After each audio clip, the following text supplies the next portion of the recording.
우리가 지난 시간까지 로마서 말씀을 함께 나누었습니다.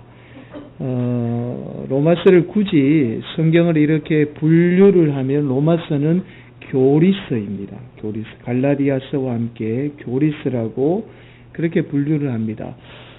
제가 부임하고 처음으로 로마서를 강해에서 설교한 이유가 이 로마서가 교리이기 때문에 그렇습니다. 여러분, 우리가 우리의 삶의 어떤 역사와 그리고 놀라운 하나님의 은혜를 경험하기 이전에 우리가 반드시 알아야 될 중요한 교리들이 있습니다. 그 교리들이 이 로마서에 다 포함이 되어 있습니다. 그래서 우리 교회가 하나님의 능력과 역사를 경험하기 이전에 우리가 반드시 알아야 될 교리를 먼저 알아야 되겠다라고 생각을 해서 먼저 우리가 로마서를 살펴본 겁니다. 자, 이제 우리가 이번 주부터 함께 나눌 말씀은 사도행전입니다. 이 사도행전은 신약 성경 가운데 유일한 역사서입니다. 신약 성경은 대부분 목회서신, 교리서, 이런 편지로 이루어져 있는데 유일하게 이 사도행전이 역사서입니다. 성령의 역사를 통해서 그 제자들이 능력을 입고 그 제자들을 통하여서 교회가 세워지고 그 교회를 통하여서 세계 속으로 복음이 전해지는 그 역사를 다룬 책이 바로 사도행전입니다. 자, 그래서 행전이라고 할 때요, 행할 행 정기전을 써서 행함의 기록이라는 뜻입니다. 놀랍게도 헬라어 원어에 보면 프락세이스 아포스톨론이라는 단어인데요. 여기에서 행함을 나타내는 프락세이스는 프락식스의 복수형입니다. 왜 여기에서 복수형인 프락세이스를 쓴 이유가 따로 있습니다.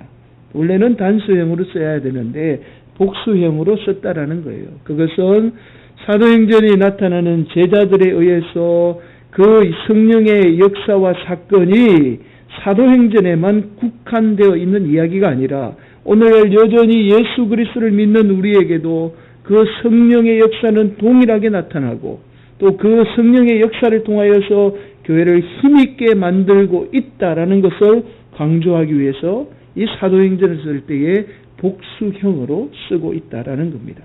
그러므로 사랑하는 성도 여러분, 우리가 이번 주부터 나누는 사도행전 말씀을 통하여서 성령님의 놀라운 역사가 여전히 우리의 삶 가운데, 여러분 가정 가운데 임하기를 예수님의 이름으로 간절히 축원을 드립니다. 네, 먼저 우리가 살펴볼 말씀이 4절 말씀입니다. 4절 우리 함께 봉독할까요?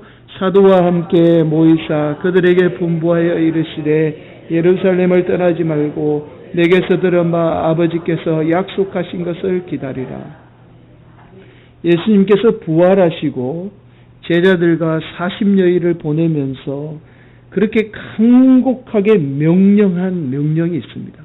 그 명령이 무엇이냐면 바로 4절에 나타나는 예루살렘을 떠나지 말라라는 명령이었습니다. 여러분, 우리 예수님이 제자들을 향해서 예루살렘을 떠나지 말라라고 그렇게 간절하게 명령하신 이유를 5절에서 설명을 합니다. 5절은 제가 봉독합니다. 함께 볼까요? 요한은 물로 세례를 베풀었으나 너희는 맨날이 못되어 성령으로 세례를 받으리라 하셨느니라. 여러분, 제자들이 성령 세례를 받기 위해서는 반드시 예루살렘을 떠나지 말아야 한다라는 말씀입니다. 그것은 곧 예루살렘에 예수님이 약속하신 성령 세례를 부어주시겠다라는 말씀이죠. 그래서 제자들은 그 임할 성령님을 간절히 기다리며 예루살렘에 모이게 된 겁니다. 여러분 잘 아시겠지만 사도행전의 앞전 이야기가 누가복음인데요. 누가복음 24장 52절 53절 말씀에 그들이 그에게 경배하고 예수님이 성천하시는 것을 경배하고 큰 기쁨으로 예루살렘에 돌아가 늘 성전에서 하나님을 찬송하니라. 여러분 오늘 말씀의 결론부터 말씀드리면 예루살렘을 떠나지 않을 때에 예수님의 그 명령, 마지막 명령 따라 예루살렘에 떠나지 않을 때에 제자들은 성령 세례를 받을 수 있고 또 우리 또한 예루살렘을 떠나지 않을 때에 성령 세례를 받을 수 있습니다. 이것이 오늘 말씀의 결론입니다. 그러면 우리가 함께 좀 살펴보겠습니다. 과연 예루살렘은 우리에게 어떤 의미가 있는가라는 것을 오늘 말씀을 통해서 쭉 살펴보겠습니다. 사실 오늘 본문 말씀이 우리가 늘 아는 말씀과 조금 다릅니다. 자, 우리는 늘 이렇게 가르침을 받았고 아마 알고 있을 겁니다. 사도행전을 통해서 오순절날 성령님이 임했다라고 그렇게 알고 있죠. 성령님이 임했다라고 그렇게 알고 있습니다. 그러나 여러분 정확하게 말씀드리면 성령님이 아니라 바로 오순절에 임한 성령의 사건은 성령 세례의 사건입니다. 그래서 제가 앞서서 단순히 성령님이라고 말씀드리지 않고 성령 세례라고 강조한 겁니다. 자, 5절을 다시 한번 보시기 바랍니다. 성령으로 세례를 받으리라. 결국 오순절 성령 사건은 단순한 성령의 임재의 사건이 아니라 성령 세례의 사건이라는 것을 알 수 있습니다. 그래서 우리가 성령 세례를 통해서 하나님의 능력의 역사와 교회가 출발되었음을 알 수가 있습니다. 여러분 결국 오늘 본문에 의하면 성령님의 임재로만 우리가 하나님의 능력을 경험하지 못한다라는 결론에 도달하게 됩니다. 사실 오늘 본문은 오순절 성령 운동하는 교회들이 아주 강조하는 본문의 말씀입니다. 자, 이렇게 장로교에서는 이렇게 잘 설교하지 않습니다. 장로교에서는 오늘 본문의 오순절 사건이 단순히 성령 사건으로 인식하죠. 성령 세례로 보지 않습니다. 그러나 오늘 성경 말씀은 우리에게 분명히 말씀합니다. 성령 세례를 받으리라 라고 말씀하고 있죠. 여러분 성령님의 임재와 성령 세례는 좀 다르게 보셔야 합니다. 성령님은 우리가 예수 믿는 순간 우리 안에 내주하시죠. 이것을 성령님의 내재성이라고 이야기합니다. 성령님의 속성 가운데 성령님은 예수 믿는 사람 누구에게나 예수 그리스도를 구주로 고백하면 누구에게나 우리 안에 임하게 된다라는 거예요. 자, 그러나 성령 세례는 다릅니다. 성령 세례는 단 이례적입니다. 우리 인생에 단 한 번 일어나는 사건이에요. 여러분 우리가 세례하면 크게 두 가지로 나눴습니다. 물세례, 성령 세례로 나눠요. 여러분 물세례는 우리가 어때요? 예수 믿고 6개월이 지나거나 이제는 법이 좀 바뀌어서 예수 믿고 내가 구주로 고백하면 언제든지 세례를 받을 수 있습니다. 이게 물세례죠. 자, 물세례가 우리 일평생에 단 한 번 받는 거예요. 한 번 받으면 이제 어느 교단을 가든지 다 세례 교인이 되잖아요. 물세례는 단 이례적입니다. 마찬가지로 성령 세례도 우리 일생에 단 한 번 일어납니다. 오늘 본문에서 말씀하는 성령 세례가 바로 우리 일생에 단 이례적으로 일어나는 사건을 말합니다. 성령 세례는 각각 사람마다 다르고 또 아주 신비적인 체험의 사건입니다.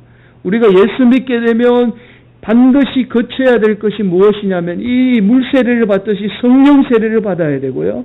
이 성령 세례를 통하여서 성도들이 성화의 단계에 이르게 됩니다. 이게 놀라운 원리예요. 보통 일평생 교회를 다녀도 성령 세례를 받지 못하는 분이 계십니다. 그러나 이 성령 세례라는 것이 어떠한 능력과 연관이 있지 구원과는 연관이 없습니다. 성령 세례 못 받아도 구원은 받을 수 있어요. 좀 안타까운 사실은 많은 신앙인들이 정말 이 성령 세례를 체험하지 못한다라는 것이 너무나 안타깝죠. 또 여기 목회자들도 이 성령 세례를 체험하지 못하고 목회를 합니다. 그래서 그 목회 현장에 성도들의 삶 가운데에 하나님의 능력과 역사를 경험하지 못하는 경우가 너무나 많다라는 거죠. 여러분 오늘 본문을 통해서 아시겠지만 우리가 반드시 교회나 개인 삶 속에서 하나님의 역사는 성령 세례를 통하여 이루어집니다. 앞으로 우리가 성령 세례에 대해서 구체적으로 말씀을 드리겠습니다만 반드시 우리가 성령 세례를 받아야 합니다. 그 성령 세례를 통하여서 우리에게 하나님의 놀라운 능력이 임하게 됨을 반드시 기억하셔야 됩니다.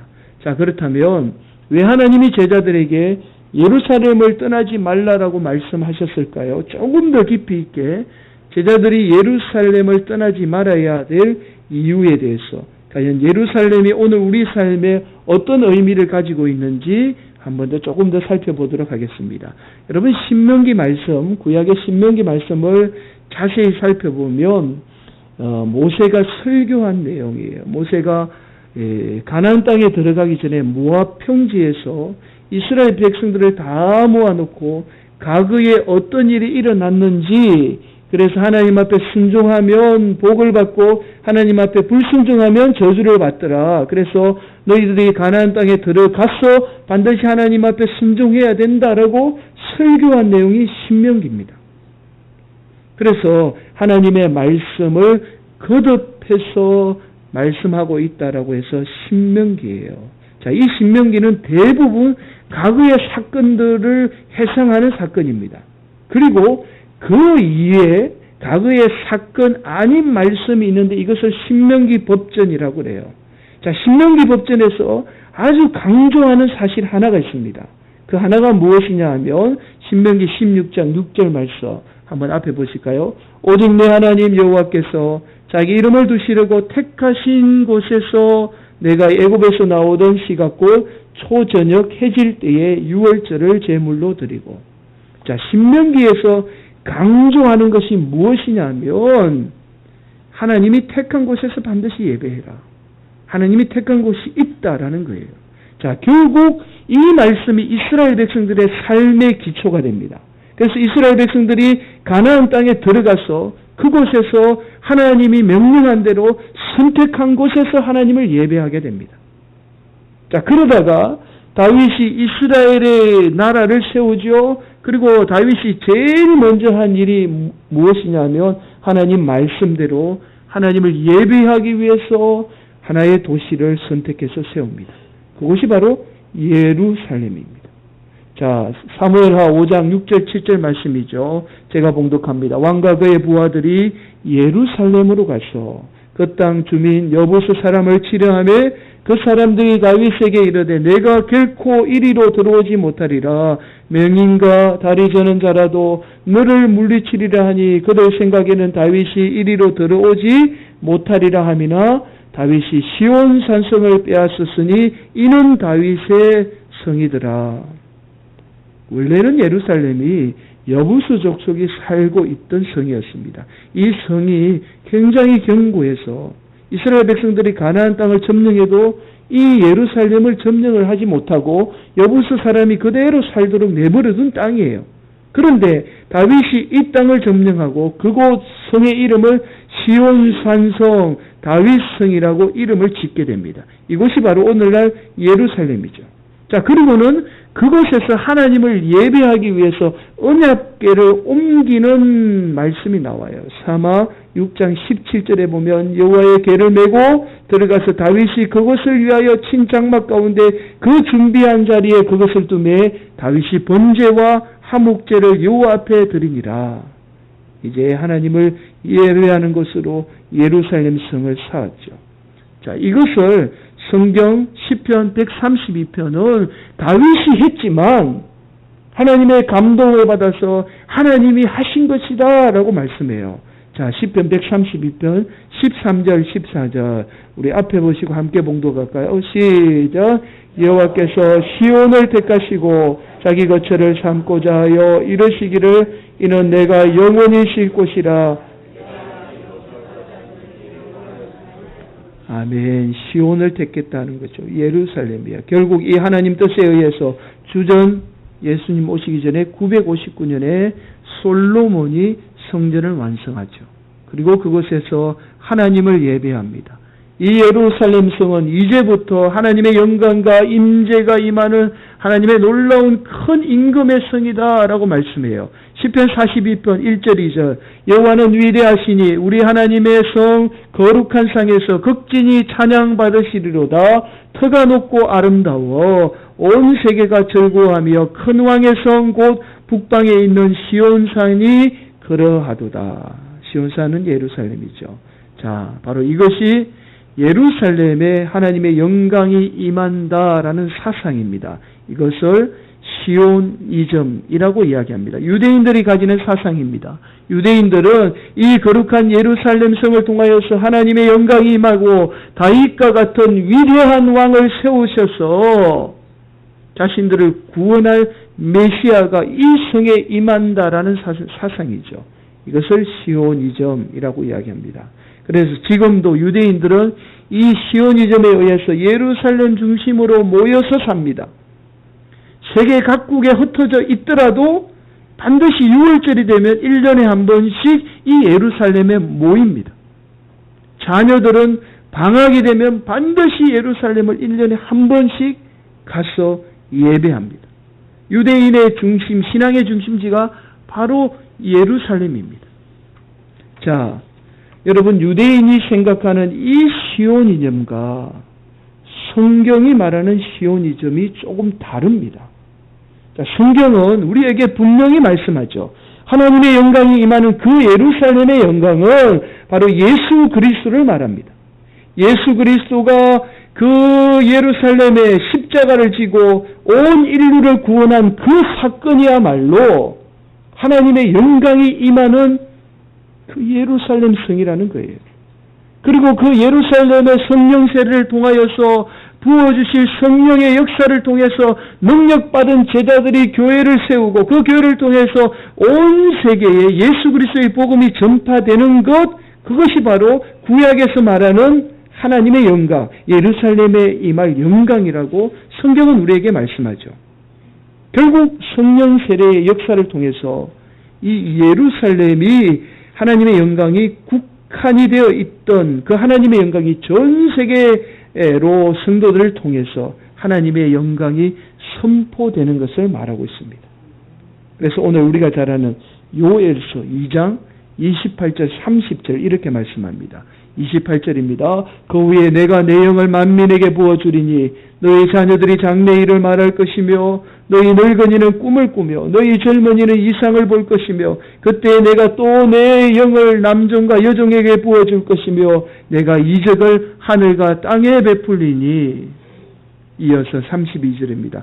누구든지 여호와의 이름을 부르는 자는 구원을 얻으리니 이는 나 여호와의 말대로 시온산과 예루살렘에서 피할 자가 있을 것이며 남은 자 중에 나 여호와의 부름을 받은 자가 있을 것임이라. 여러분, 누구든지 주의 이름을 부르는 자는 다 구원을 받고 그 하나님의 영광을 누리게 될 것이다 라고 말씀하고 있습니다.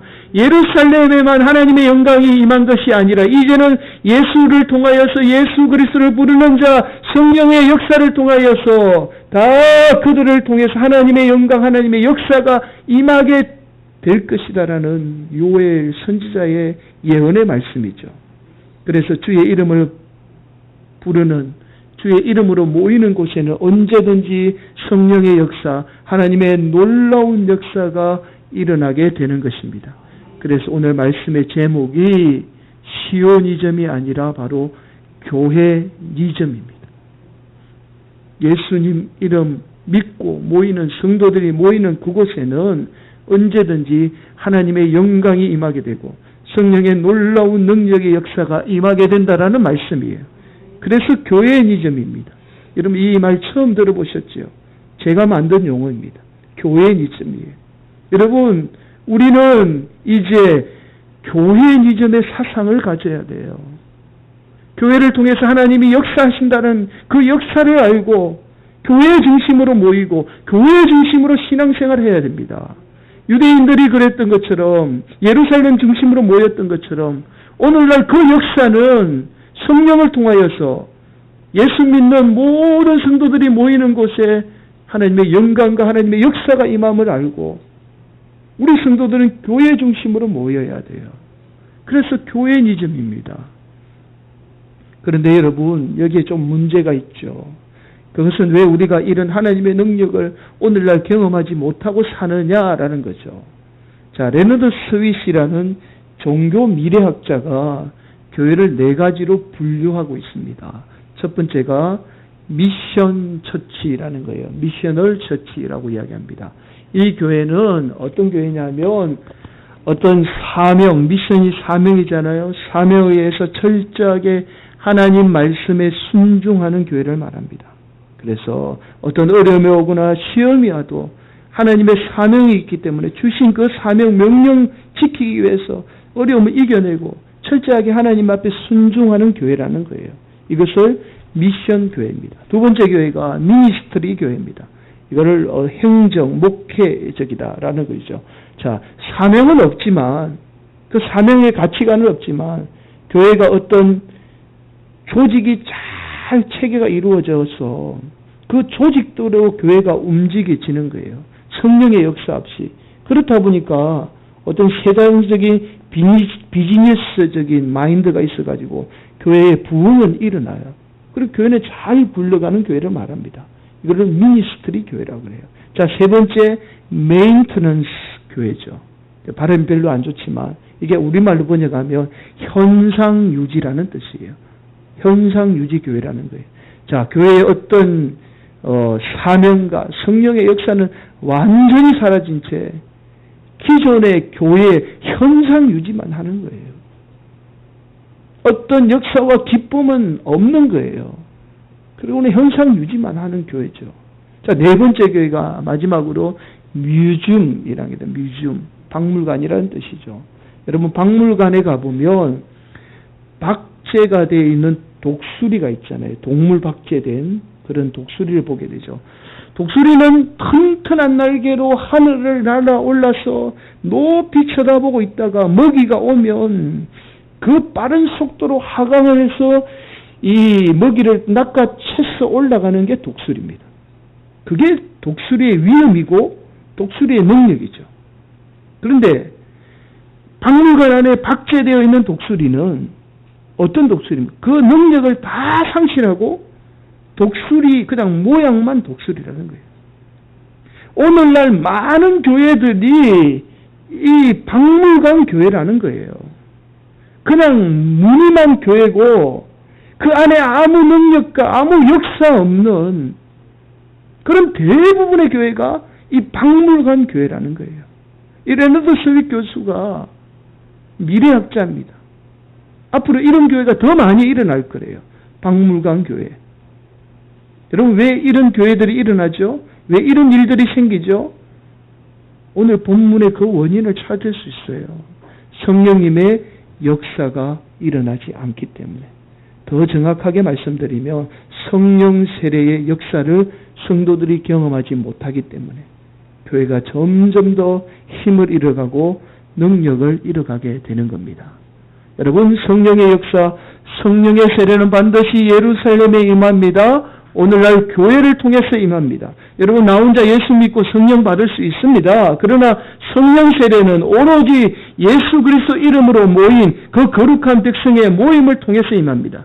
교회를 통해서 성령의 능력이 임한다라는 거예요. 성도들의 모임을 통해서 임하는 거예요. 여러분, 우리가 앞으로 계속해서 살펴보겠지만 오순절 마가다락방에 그 성령 세례가 임했을 때에 놀라운 사실은 120여 명이 모두 다 성령 세례를 받았습니다. 여러분, 120여 명의 제자가 모두 성령 세례를 받았다라는 것은 모이는 것이 성령 세례의 가장 중요한 요소임을 우리에게 말씀해 주고 있어요. 모이는 것이 얼마나 중요하다는 것을 우리에게 일깨워주고 있습니다. 여러분, 사탄 마귀는 오늘날요, 이 각종 문화의 발달로 점점 성도들이 이 교회 안에 모이지 못하고 밖으로 내몰아냅니다. 여러분, 더 이상 성도들이요, 교회에 모일 필요성을 잃어버렸습니다. 언제든지 인터넷으로 실시간으로 예배 드릴 수 있고요, 언제든지 기독교 방송을 통하여서 집에 앉아서 예배 드릴 수 있습니다. 그들이 그렇게 이야기해요. 목사님, 저 예배 드립니다. 뭐 인터넷으로 예배 드립니다, 목사님. 저 신앙 없는 거 아니에요, 목사님. 저 예배 잘 드립니다. 얼마나 이런 분들이 많은지 몰라요. 여러분, 우리가 반드시 기억해야 됩니다. 예루살렘을 떠나지 말아야 됩니다. 교회를 떠나지 말아야 됩니다. 교회를 통해서 하나님이 역사하십니다. 예루살렘에 성령 세례가 임했던 것처럼 오늘날 이 교회를 통하여서 하나님의 놀라운 역사가 임하게 되는 거예요. 아무리 오늘날 교회가 세상의 비판거리가 되고 목회자가 손가락질 받지만 그래도 하나님은 교회를 통해서 역사하십니다. 교회를 통해서 주관의 수많은 영혼을 구원하시기를 하나님이 간절히 원하고 계십니다. 그래서 우리가 예루살렘 중심으로 신앙생활을 했듯이 이스라엘 백성들이 오늘 우리도 교회를 떠나지 말아야 합니다. 교회 중심으로 신앙생활을 해야 합니다. 여러분, 예루살렘을 떠나지 않는 길은 바로 교회를 사랑하는 겁니다. 목회자 사랑하는 겁니다. 성도들 사랑하는 겁니다. 그런 간절함이 우리 속에 있어야 합니다. 그럴 때에 우리가 날마다 예배를 통하여서 성령님의 역사를 경험하게 되고 이 성령님의 역사를 통하여서 우리의 삶에 능력이 임하게 되고 우리의 삶이 변화되어서 여러분을 통해서 하나님의 놀라운 역사가 세상을 변화시키기를 하나님이 원하고 계신 거예요. 우리 교회에 이런 별명이 있더라고요. 4대 천왕. 혹시 아시는 분 아세요? 모릅니까? 4대 천왕. 이게 나쁜 의미로 4대 천왕이에요. 제가 이 별명을 없애고 다시 별명을 지었습니다. 우리 교회 여러분 독수리 오형제가 있습니다. 처음 들어보시죠? 독수리 오형제. 여러분 독수리 오형제 아세요? 어르신들은 잘 모를 거예요. 만화 영화인데 옛날에 저희 세대에 아주 좋아했던 만화 영화가 있습니다. 지구에 어려운 일이 있거나 사람이 어려운 일이 있으면 이 독수리 오형제가 나타나가지고 그 어려움을 다 해결해요. 더 기가 막힌 거 얼마나 성경적이냐면 독수리 오형제가 이 불이 확 붙어가지고 성령의 불이 붙는 것처럼 막 붙어가지고 불사조가 됩니다. 불사조가. 독수리 오형제. 제가 우리 성도들 중에 왜 독수리 오형제라고 불렀느냐 하면 제가 사실 새벽에 설교 이렇게 나와서 설교하고 그럴 때마다 어떨 때는 한 2분이 앉아 계실 때가 계세요. 2분이. 그러면 적어도 이제 새벽 설교 준비를 열심히 해서 앞에 온 목사 입장에서는 힘이 빠지잖아요.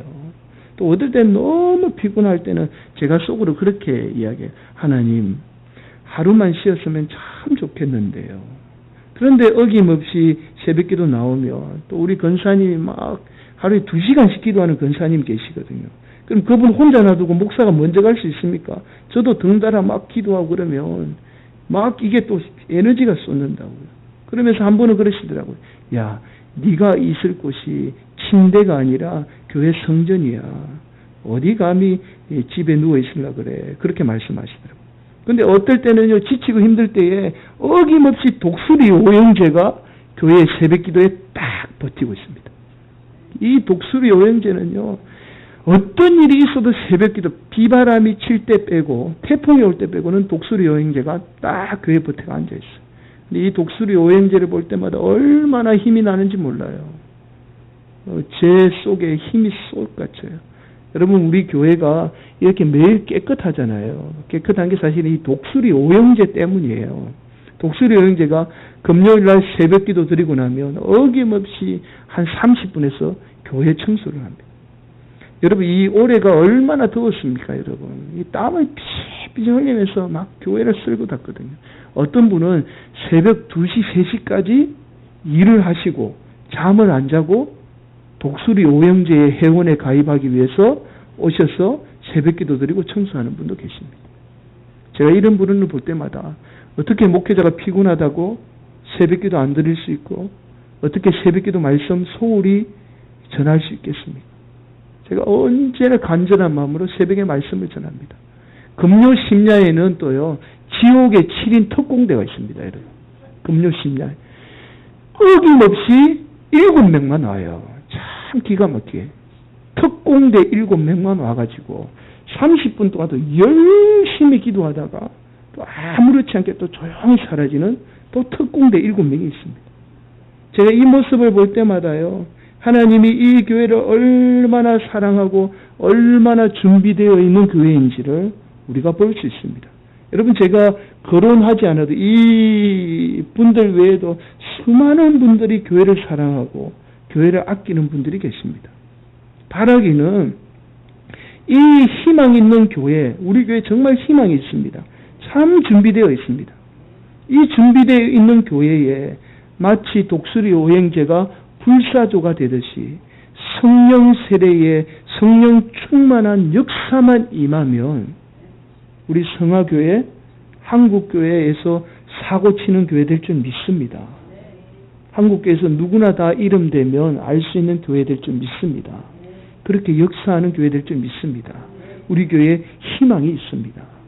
사랑하는 성도 여러분, 여러분의 신앙이 교회의 니점이 되셔야 됩니다. 교회 중심이 되셔야 돼요. 목회자가 여러분을 실망시키더라도 목회자 사랑하셔야 되고, 또 성도들이 여러분에게 상처 주고 미워할더라도 성도 사랑하셔야 됩니다. 그럴 때에 오늘 사도행전의 역사가 우리 가운데 그대로 임할 줄 믿습니다. 그래서 우리의 삶이 능력 있는 삶, 이 교회가 능력 있는 교회가 되어서 우리 주님의 사명 감당하는 귀한 교회 되기를 예수님의 이름으로 간절히 축원합니다.